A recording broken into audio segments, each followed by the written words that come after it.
Pencil कहाँ है? हाँ हाँ, आ रही हूँ। मम्मा, ट्यूशन कॉपी नहीं मिल रहा। देख रही हूँ, रुक।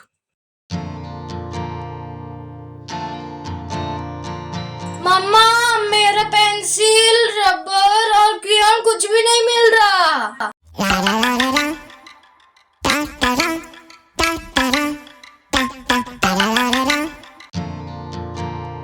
हम मम्मीज़ के लाइफ में आजकल यही चल रहा है, पेंसिल नहीं मिल रहा, बुक नहीं मिल रहा। बच्चों के सामान ढूंढते ढूंढते हम परेशान हो गए हैं क्योंकि नया सेशन शुरू हो गया है। अगर अभी आप बच्चों के रूम स्टडी एरिया सेट नहीं करते हैं तो पूरे साल इस तरह परेशान होना पड़ेगा। नमस्ते, जुहार and welcome back. It's me Pratiksha. और कैसे हैं आप सब? आशा करती हूँ सब बहुत अच्छे होंगे। आज के वीडियो में मैं आरुष के बिखरे हुए स्टडी रूम को एकदम से क्लीन और ऑर्गेनाइज वे में सजा रही हूँ, वो आप सभी के साथ शेयर करने वाली हूँ।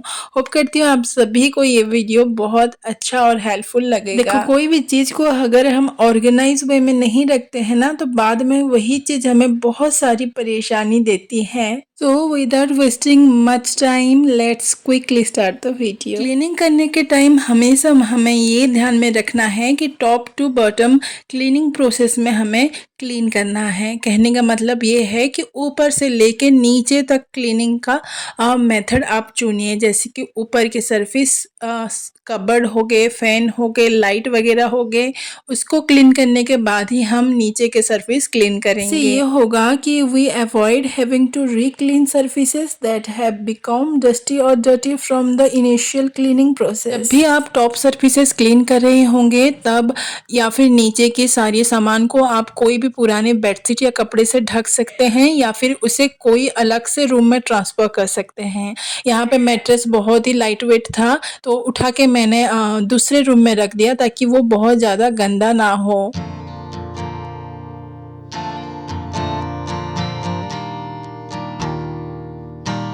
मैट्रेस हटाने के बाद मुझे यहाँ पे एक प्लेन सरफेस मिल जाता है तो यहाँ पे मैं सेल्फ के ऊपर जितने भी आरुष के टॉयस वगैरह थे उसको निकाल के मैं बेड के ऊपर रखूँगी। क्लीनिंग डस्टिंग करने से पहले अपनी नाक, मुंह और हेयर को अच्छे से टाई कर ले, कवर कर ले ताकि वो डस्टी ना हो। कई बार हमें डस्ट एलर्जी हो जाता है, गला बैठ जाता है या फिर बार बार शैम्पू नहीं करना पड़ेगा अगर आप अपने आप को अच्छे से कवर कर लेते हैं डस्टिंग करने से पहले।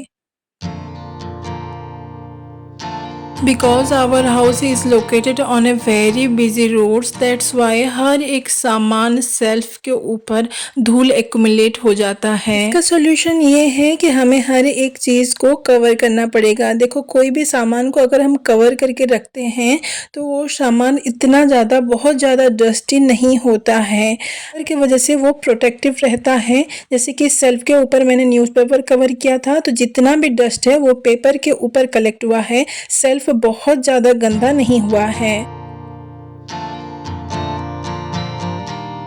देखो, हमेशा ये ध्यान में रखना कि क्लीनिंग करने से पहले क्लीनिंग नेसेसरी आइटम्स एक बकेट या फिर ट्रे में रेडी रखें ताकि बाद में हम लोग क्या करते हैं ना, याद नहीं आता है, क्लीनिंग करते करते हमें याद आता है और वो डस्टी रूम से हम साफ वाले रूम को कभी झाड़ू, कभी कॉटन का कपड़ा, कभी माइक्रोफाइबर क्लोथ्स लेने जाने के चक्कर में वो साफ रूम को भी गंदा कर देते हैं और फिर मेहनत हमारी ही बढ़ जाती है। यहाँ पे मैं एक क्लीनिंग लिक्विड बना रही हूँ जो कि बहुत ही अच्छी तरह से सरफेसेस को क्लीन करता है। यहाँ पे हमें थोड़ा सा पानी लेना है रिक्वायरमेंट के हिसाब से। उसमें कोई भी liquid, dishwash liquid, detergent liquid या फिर शैम्पू भी आप ऐड कर सकते हैं। उसके बाद यहाँ पे एक ढक्कन विनेगर मैं ले रही हूँ। उसके बाद थोड़ा सा आप सोडा इसमें चाहें तो ऐड कर सकते हैं। उसके बाद इसे अच्छे से मिक्स करना है और ये पावरफुल क्लीनिंग लिक्विड हमारा रेडी है। देखो, रूम क्लीनिंग करने के लिए ना स्पॉन्ज हमेशा अलग रखिए। जो डेली बेसिस में हम बर्तन साफ करते हैं उसी स्पॉन्ज का यूज मत कीजिए। यहाँ पे मैं 2 टाइप का स्पॉन्ज रखी हूँ। सामान के हिसाब से मैं स्पॉन्ज यहाँ पे यूज़ करती हूँ। यहाँ पे स्टडी टेबल पे, बुक शेल्फ पे आरुष के जितने भी बुक्स, कलर्स वगैरह थे, सब कुछ मैं अलग से एक रूम में लेके रख रही हूँ ताकि डस्टिंग करने के टाइम ये बहुत ज़्यादा गंदा ना हो। देखो, सोचने के लिए तो ये बहुत छोटी सी बात है कि क्या है इसमें, क्लीनिंग ही तो करना है, लेकिन कोई भी चीज़ को अगर हम सही तरीके से नहीं करते हैं ना, तो मेहनत और एनर्जी हमारी ही जाती है, क्योंकि ये सब काम ना हम हाउस मेकर का ही होता है, हम ही देखते हैं इसे, हम ही हैंडल करते हैं। तो क्यों ना एक तरीके से करें ताकि हमारा एनर्जी भी बचे और टाइम भी। जैसे कि यहाँ पे आरुष के जितने भी बुक्स, स्टेशनरी आइटम्स थे, गेस्ट रूम के ये 2 सोफ़े जो ज़्यादा यूज़ में नहीं आते हैं, उसके ऊपर अच्छे से सेट करके रख लिया। देखो, जगह हमेशा ऐसे चूज़ कीजिए जो बाकी फैमिली मेंबर्स को परेशानी ना करें।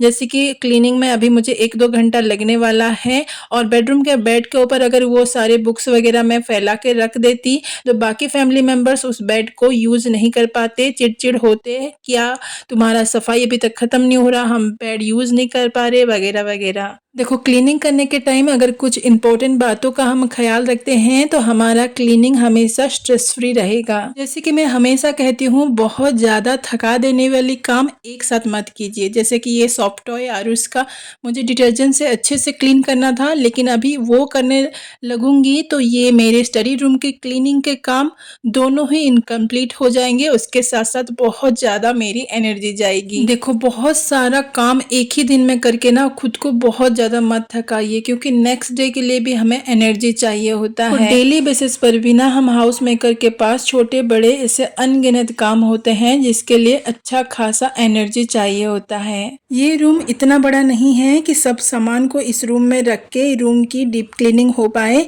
इसलिए शेल्फ से जितना भी टॉयज वगैरह मैंने बेड के ऊपर रखा था उसे ड्राई डस्टिंग करके अच्छे से गेस्ट रूम में मैंने रख दिया, ताकि टॉप सर्फेसेस की क्लीनिंग करने समय ये गंदा ना हो।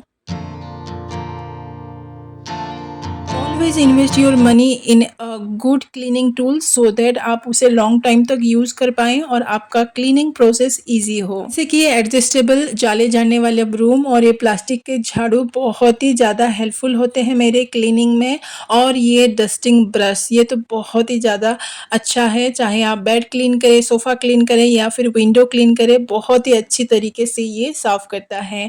आप इसे ऑनलाइन ऑफलाइन दोनों में अवेलेबल है, कहीं से भी खरीद सकते हैं।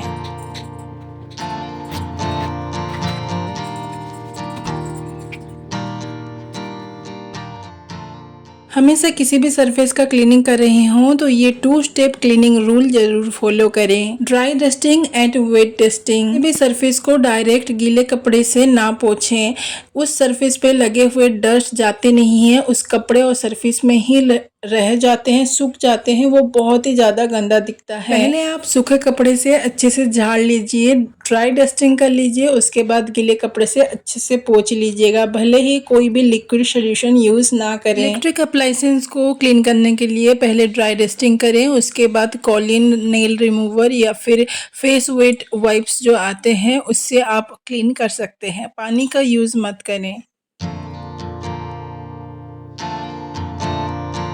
रूम क्लीनिंग करने के बाद जितना भी कचरा निकला था उसको मैंने एक बैग में डाल दिया ताकि वो डस्टबिन में जाए, और बेड के ऊपर अच्छे से झाड़ू पोछा लगा ली, मतलब पोंछ दिया, और उसके ऊपर मैट्रेस बेडशीट वगैरह डाल दी।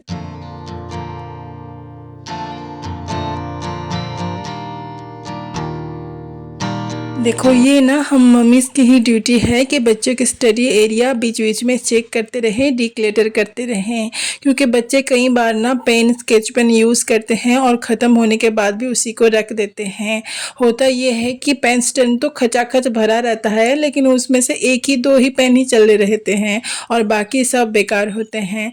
तो ऐसे में चेक करके जो नहीं चल रहा है उसको मैं डिस्कार्ड कर रही हूँ और जो चल रहा है उसको यहाँ पर रख रही हूँ। ज़्यादातर सभी बच्चों को छोटे छोटे मिनी पेंसिल कलेक्ट करने की आदत होती है, लेकिन वो पेंसिल ना कहीं पे भी ऑर्गेनाइज वे में रह नहीं पाते हैं। तो सिंपली आप इस तरह से रबर बैंड लगा के उसे टाई कर लीजिए और किसी भी बॉक्स या पेन स्टैंड में उसे रख दीजिए। ये कलर ऑर्गेनाइज़र मैंने खुद से बनाया था शू बॉक्स को यूज करके। अगर आपने अभी तक ये वीडियो नहीं देखा है तो वीडियो एंड में मैं ये इसका लिंक डाल दूँगी, ज़रूर से देख लेना। तो इस ऑर्गेनाइज़र को मैंने अच्छे से क्लीन कर लिया, इसके जो डब्बे वगैरह हैं उसको भी क्लीन कर लिया और अच्छे से ऑर्गेनाइज कर लिया। जो जो स्केच पेन वगैरह या फिर ग्लू वगैरह नहीं चल रहे हैं, ख़त्म हो गए हैं, उसको डिस्कार्ड करके अच्छे वाले सारे इसमें ऑर्गेनाइज कर लिया। देखो कभी भी ना pen, pencil, eraser, sharpener, colour, types of colour जो स्केच पेन, क्रेयॉन सब होता है उसको एक ही बॉक्स में ऑर्गेनाइज मत कीजिए। आप अलग-अलग बॉक्स यूज़ कर सकते हैं उसके लिए, या फिर पुराना पेंसिल बॉक्स अगर आपके बच्चे के पास है तो उसे भी यूज़ में ले सकते हैं एज़ ए ऑर्गेनाइज़र। लेकिन एक ही साथ अगर एक ही डब्बे में सब कुछ ऑर्गेनाइज कर देंगे तो बच्चे को मिलने में मुश्किल होगा और बार-बार आप ही को उसे ऑर्गेनाइज करना पड़ेगा। या तो अलग-अलग बॉक्स यूज़ कीजिए या फिर इस तरह से मैंने जो कलर ऑर्गेनाइज़र बनाया है जिसमें 12 डब्बे हैं छोटे-छोटे, तो इस तरह से अलग-अलग कैटेगरी बना के अगर आप ऑर्गेनाइज़ करेंगे पेन, पेंसिल, स्केच पेन सभी को, तो बच्चे को यूज़ करने में आसानी होगी। आजकल सभी के घर में इस तरह के कार्डबोर्ड के बॉक्स होते हैं, तो इसे एज़ ए ऑर्गेनाइज़र आप यूज़ कर सकते हैं। यहाँ पे मैं आरुष के जितने भी पेंसिल बॉक्सेस हैं इसे ऑर्गेनाइज़ करने वाली हूँ। इस बॉक्स को आप कोई भी वॉलपेपर से कवर कर सकते हैं या फिर बच्चों को दे सकते हैं इसको कलर करने के लिए, कलरफुल चार्ट पेपर को इसके ऊपर ग्लू करने के लिए। इस तरह के एक्टिविटी में अगर बच्चों को इन्वॉल्व आप करेंगे तो वो भी बहुत ज़्यादा एंजॉय करते हैं। आरुष अपने कोई भी चीज़ ना बहुत जल्दी ख़राब नहीं करता है, तो उसके प्ले नर्सरी के टाइम के पेंसिल बॉक्स भी हैं। तो सारे पेंसिल बॉक्स मैं इस कार्डबोर्ड के बॉक्स में अच्छे से ऑर्गेनाइज़ कर रही हूँ। जब उसे जो यूज़ करने का मन करेगा तो यहाँ से वो निकाल लेगा। देखो हमेशा ना pen, pencil, sharpener, eraser, scale वगैरह स्टॉक में ज़रूर रखा कीजिए। अगर बच्चे अचानक से बोले कि मम्मा पेन ख़त्म हो गया है, अभी ज़रूरत है, मेरे पास नहीं है, तो भाग-भाग के दुकान जाना ना पड़े। अगर आपके बच्चे को स्टोरी रीड करना अच्छा लगता है, स्टोरी बुक पढ़ना अच्छा लगता है, या फिर आप अपने बच्चे के अंदर स्टोरी रीडिंग के हैबिट डालना चाहते हैं, तो स्टडी टेबल के अंदर ये स्टोरी बुक्स के ना रख के ऐसे जगह में रखिए जो बच्चों के नज़रों में आए और बुक देख के ना उन्हें पढ़ने का मन करे। जितने भी स्टोरी बुक्स, कलर, पेंसिल वगैरह हैं उसे मैं इस बैम्बू शेल्फ में ऑर्गेनाइज़ कर रही हूँ ताकि सामने में दिखे, बच्चे को मन करे तो ड्राइंग, स्टोरी बुक्स पढ़े। फ़ोन देखने से तो अच्छा है कि बच्चे स्टोरी पढ़ लें, ड्राइंग कर लें। स्टडी टेबल के ऊपर एक प्लांट ज़रूर से ऐड कीजिए, ये रूम को एक फ्रेशनेस देती है। ये एक ऑयल बोतल है, इसके ऊपर के पार्ट को मैंने कट कर लिया है। ये बकेट के जैसे हो गया है और इसमें आरुष के जितने भी बैट बॉल है उसको मैं ऑर्गेनाइज करती हूँ। और एक बकेट है मेरे पास, उसमें आरुष अभी स्केटिंग सीख रहा है, तो उसके स्केटिंग के जितने भी सामान है इस बकेट में मैं ऑर्गेनाइज करके रख रही हूँ। बच्चों के स्टडी टेबल के ऊपर बहुत ज़्यादा फैंसी चीज़ें मत रखिए, इससे बच्चों का पढ़ाई से माइंड डिस्ट्रैक्ट होता है। तो आरुष के पास कुछ फैंसी की रिंग थे, तो मैं इस बॉल के जो बॉक्स है उसमें डाल के रख रही हूँ। स्टडी एरिया में डस्टबिन बहुत ज़्यादा ज़रूरी है, तो कुछ छोटे बड़े पेपर के बैग ऐसे बना के मैं एक बॉक्स में रख रही हूँ। उसके साथ 2 हैंकी मैं यहाँ पर रख रही हूँ। कलरिंग करने के टाइम और ब्लैक बोर्ड यूज़ करने के टाइम ये हैंकी यूज़ में आते हैं। देखो यहाँ पे ना बहुत अच्छा एक जुगाड़ मैंने किया है। इस डब्बे में बेसन के लड्डू आते हैं, तो आरुष को मैंने इसे कलर पैलेट के तरह यूज़ करने के लिए दिया है। हमेशा बच्चों के स्टडी एरिया में कुछ colour paper, plain paper, glitters paper एक फाइल में ऑर्गेनाइज करके रखें ताकि बच्चों को आर्ट एंड क्राफ्ट करने का मन हो या फिर स्कूल में कोई प्रोजेक्ट मिला हो तो उन्हें आसानी हो ये चीज़ बनाने के लिए। कुछ आरुष के ड्राइंग्स हैं जो मैं कुछ इस तरह के फाइल में इसे ऑर्गेनाइज करके रखी हूँ। उसे ड्राइंग करना बहुत अच्छा लगता है, परफेक्ट तो नहीं है लेकिन इसे मैं संभाल के रखी हूँ ताकि वो थोड़ा बड़ा हो ना तब देखने से उसे अच्छा लगेगा। इस तरह से बच्चों के जितने भी सर्टिफिकेट हैं या फिर कोई भी प्रोजेक्ट है या फिर ऐसा कुछ क्रिएटिव उन्होंने किया है तो उसे एक फाइल में अच्छे से संभाल के रखिए। ये एक मेमोरी है जो बाद में देखने से ना बहुत अच्छा लगता है। यहाँ पे हमें बच्चों के एग्ज़ाम बोर्ड को अच्छे से कवर करके रख लेना है, क्योंकि अभी तो एग्ज़ाम होने वाले नहीं हैं, बाहर रहेंगे, डस्ट होंगे, गंदे होंगे। इससे अच्छा है इसे हमें अच्छे से कवर करके रख लेंगे, तो जब ज़रूरत पड़ेगी तो बच्चों को ये क्लीन और एकदम अच्छा परफेक्ट मिलेंगे। हमेशा स्टडी एरिया क्लीन करने के टाइम बच्चों को इन्वॉल्व ज़रूर कीजिए। यहाँ पे आरुष को मैंने बोला कि अपने स्कूल के जितने भी बुक कॉपी हैं तू खुद रख, ताकि तुझे पता चले कि बुक कॉपी कहाँ पे है, बार बार मुझे बुलाना ना पड़े। स्कूल का बुक्स कॉपी और मेरे कंपास है, और यहाँ पे सब ट्यूशन और एक्स्ट्रा कॉपीज है। तुम्हें याद है ना? बच्चों के रूम में एक घड़ी होना बहुत ज़्यादा इम्पोर्टेंट है। ये बच्चों के अंदर एक पंक्चुअलिटी डेवलप करता है और एक समय के दायरे में रह के काम कंप्लीट करना, ऐसी अच्छी आदतें उनके अंदर डेवलप होती हैं।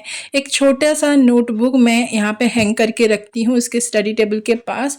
इसमें आरुष अपने इम्पोर्टेंट डेट वगैरह, जैसे कि एग्ज़ाम के हो गए या फिर ऑनलाइन क्लासेस कब कब हैं, ये डेट वगैरह नोट डाउन करके लिख लेता है। वरना हम परफेक्ट काम करने के चक्कर में काम को आधा अधूरा छोड़ देते हैं और वो बहुत ज़्यादा परेशानी देती है। यहाँ पे आरुष की स्टडी चेयर थोड़ा सा यहाँ पे स्क्रैच हो गया है, उसमें बैठना थोड़ा सा रिस्की है, तो यहाँ पे गद्दा एक मैं स्टिच करने वाली हूँ। लेकिन अभी अगर गद्दा स्टिच करने जाऊँगी, गद्दा स्टिच करना है, उसका कवर स्टिच करना है, बहुत ज़्यादा टाइम ले लेगा और ऐसे ही छोड़ दूँगी तो इसमें बैठना पॉसिबल नहीं है, बच्चों को बिठाना। तो मैं क्या कर रही हूँ, एक टार्किस टाल इसके ऊपर 2 बार फोल्ड करके डाल रही हूँ और एक सिंगल सोफ़ा का जो सोफ़ा कवर है उसके ऊपर मैं इस तरह से इसे कवर कर रही हूँ, ताकि ये स्क्रैच जगह ये कवर हो गया है अच्छे से और यहाँ पे बैठने पे भी ना हमें लगेगा नहीं। शेल्फ के ऊपर नया वाला न्यूज़पेपर डाल के जितने भी टॉयज़ वगैरह थे सभी को अच्छे से सजा लिया और इस तरह से आरुष के स्टडी रूम के क्लीनिंग और ऑर्गेनाइज मैंने किया। कैसा लगा आप सभी को ये मेरा छोटा सा कोशिश, कमेंट सेक्शन में ज़रूर बताइएगा। कौन सा आइडिया आप सभी को बहुत अच्छा लगा वो भी बताइएगा। और अभी तक आपने अपने बच्चों के स्टडी एरिया क्लीन नहीं किया है तो जाके कीजिए, नहीं तो पूरे साल भर पेन पेंसिल बुक कॉपी ही ढूंढते रह जाएंगे। और हाँ, अगर आपको इस तरह के होम मेकिंग टिप्स एंड जुगाड़ आइडियाज़ अच्छे लगते हैं तो प्लीज़ सब्सक्राइब द चैनल मोर कोशिश। और जिन लोगों ने कर लिया है उनको बहुत बहुत धन्यवाद। होप करती हूँ आज का वीडियो आपको हेल्पफुल हुआ होगा। सो फ्रेंड्स, आज के लिए बस इतना ही। मिलते हैं एक नई वीडियो में एक नई कोशिश के साथ। तब तक के लिए bye bye and take care.